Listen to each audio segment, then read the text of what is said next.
여기까지밖에 안 가.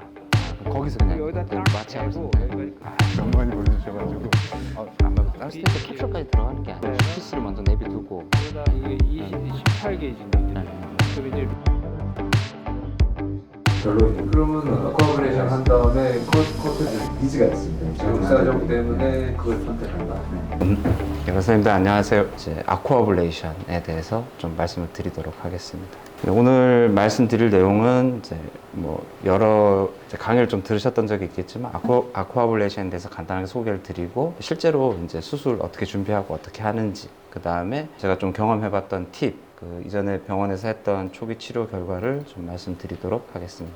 이제 뭐 아쿠아블레이션은 이제 나온 지가 좀 오래돼서 이제 수술에 대해서 아시는 분들은 많고 이제 수술의 장점은 이제 리얼타임 이미지 가이던스가 되고 또 퍼스널라이즈드 트리트먼트 플래닝이 가능하고 또 오토메이티드 로보틱 익스큐전 그다음에 힛 프리 리섹션이 가능하다고 얘기를 합니다. 일단 저희가 보통 BPH 수술을 하면 내시경 시야에서만 수술을 하는데 이제 요 수술 방법은 이제 실시간으로 이제 항문에다 초음파를 꽂아가지고 우리가 이제 좀 이제 수술 부위 전체를 조망하면서 수술을 할 수 있다 이런 장점이 있고요. 우리가 뭐 BPH 수술을 많이 해보신 분들은 아시겠지만 저희가 이제 뭐 블러드 넥이라든지 아니면 이제 이지클로티브 후드 주변부라든지 이런 걸 좀 보존을 해서 저희가 좀 BPH 수술 후에 생길 수 있는 합병증을 좀 줄일 수 있지 않나 이렇게 생각을 하는데 요걸 이제 수술 전에 플래닝을 다 이제 할 수가 있어요.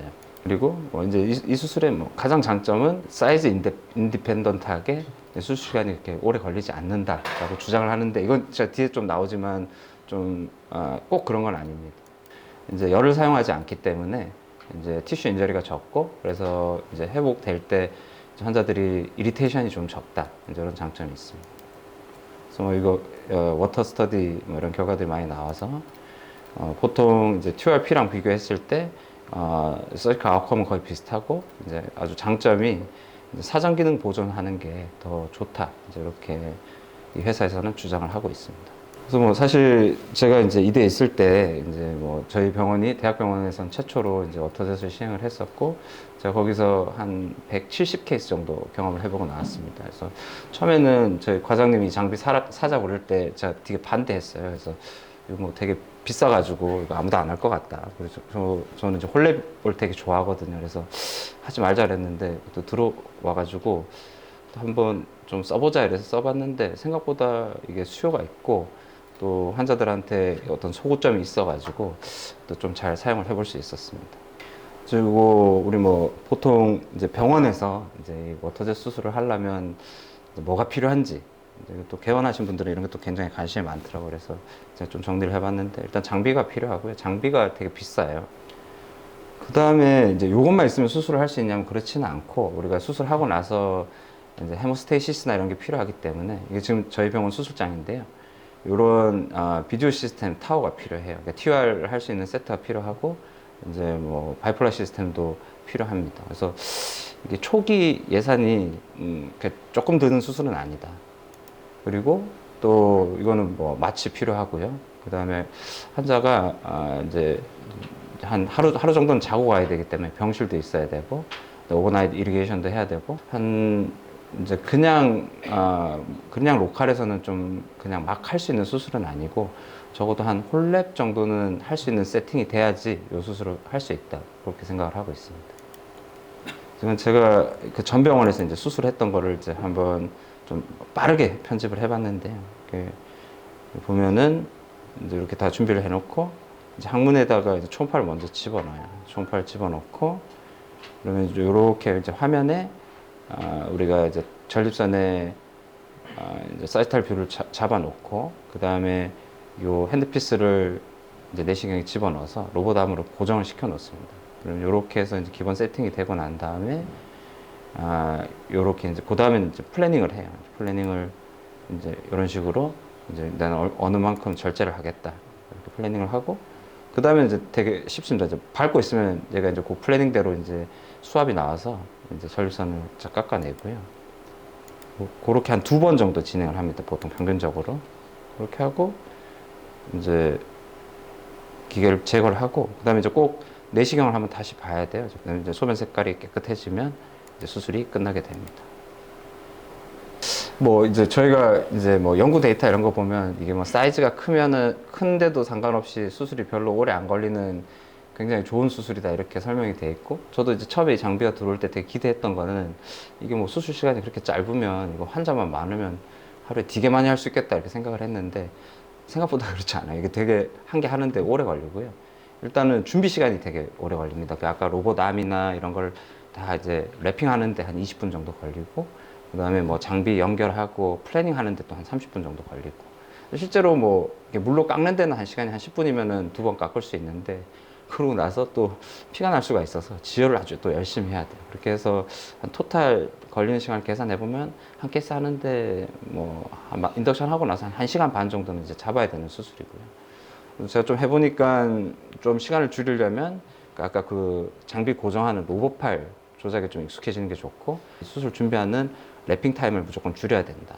많이 해보면 시간이 조금 줄기는 하는데 그래도 이제 어느 정도 이상으로 시간은 걸리는 수술입니다. 이제 실질적으로 할 때 제일 플래닝 타임이 오래 걸리는 게 초음파, 아까는 뭐 제가 쓱 집어넣고 이렇게 뷰를 만든 것처럼 이렇게 편집이 되어 있는데, 그 초음파를 집어넣었을 때 우리가 딱 수술을 잘 디자인할 만큼의 아주 그 솔리드한 뷰를 얻기가 굉장히 어려워요. 이게 음영도 이렇게 많이 생기고 이래서 이게 안 보이면 우리가 플랜을 할 수가 없으니까 그걸 막 맞추는데도 시간이 굉장히 많이 걸리는데, 제가 두 가지 팁은 이렇게 이 프로브에 젤리를 아끼면 안 됩니다. 저희는 이제 하도 하다가 여기다가 이렇게 콘돔 안에다가 그 술리딘 이거를 아예 한 통을 이렇게 다 짜서 넣습니다. 이렇게 해서 아주 이렇게 이제 집어넣었을 때 뷰가 잘 만들어지게 하고, 그다음에 우리가 보통 이제 트러스 같은 거를 많이 보셨던 선생님들을 보면은 우리가 뭐가 잘 안 보이면은 항상 프로브를 아래로 내려요. 아래로 내리는데 이건 프로브를 이렇게 위로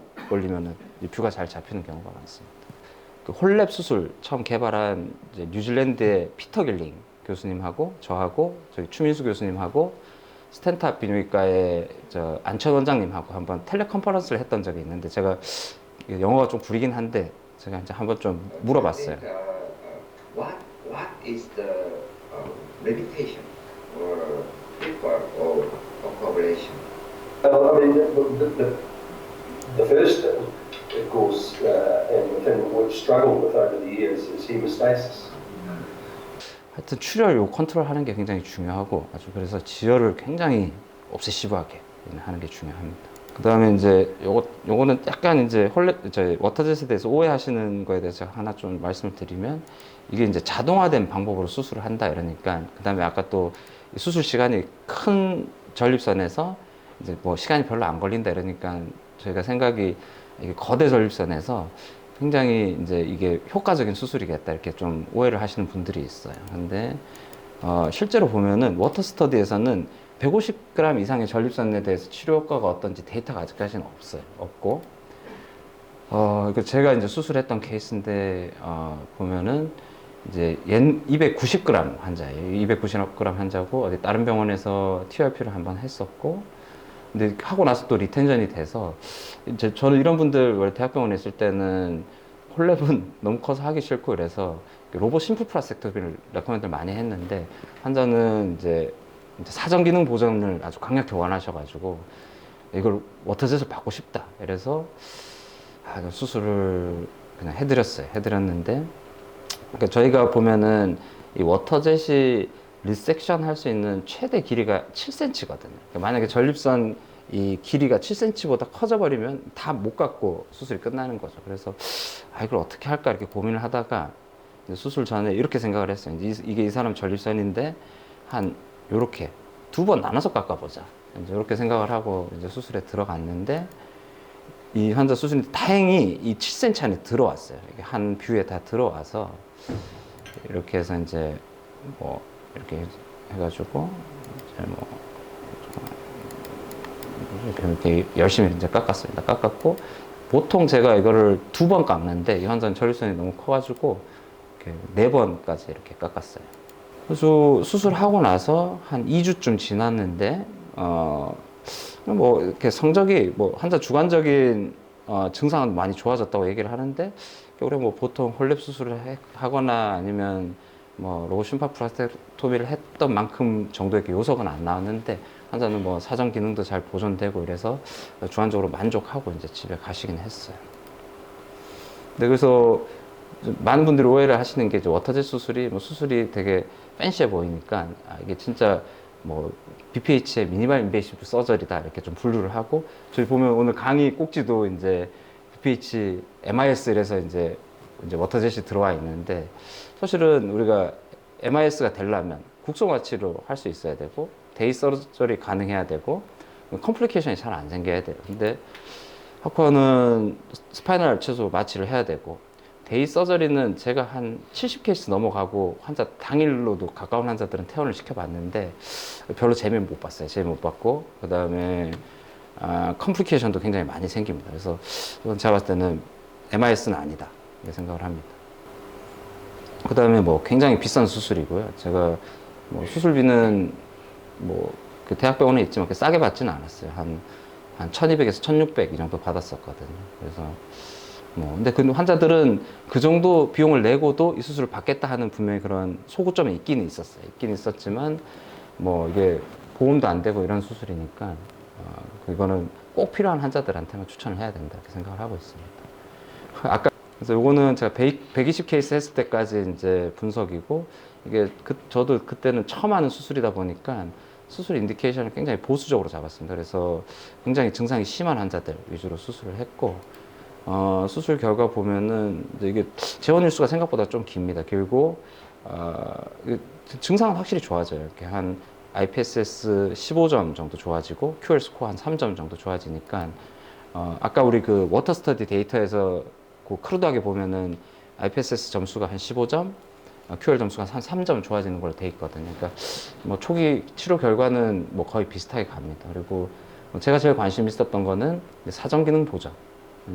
제가 수술했던 환자 중에서 한 62%가 이제 수술 전에 사정 기능이 유지가 돼 있었고, 실제로 수술하고 나서 확실하게 사정 기능이 없어지는 환자가 한 8% 정도 됐어요. 그러니까 이것도 뭐 그 연구에서 발표한 거랑 거의 비슷하게 나온다, 그렇게 생각을 할 수가 있습니다. 그래서 거의 비슷하게 이렇게 데이터가 나왔고요.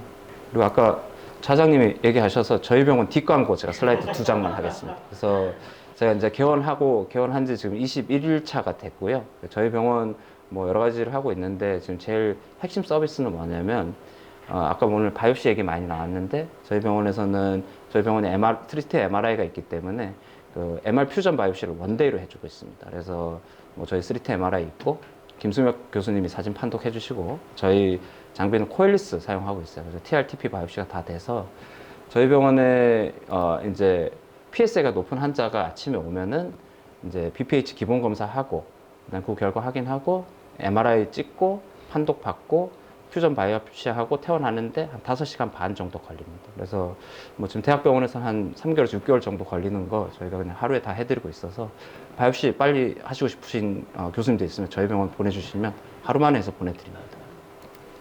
이상입니다. 감사합니다.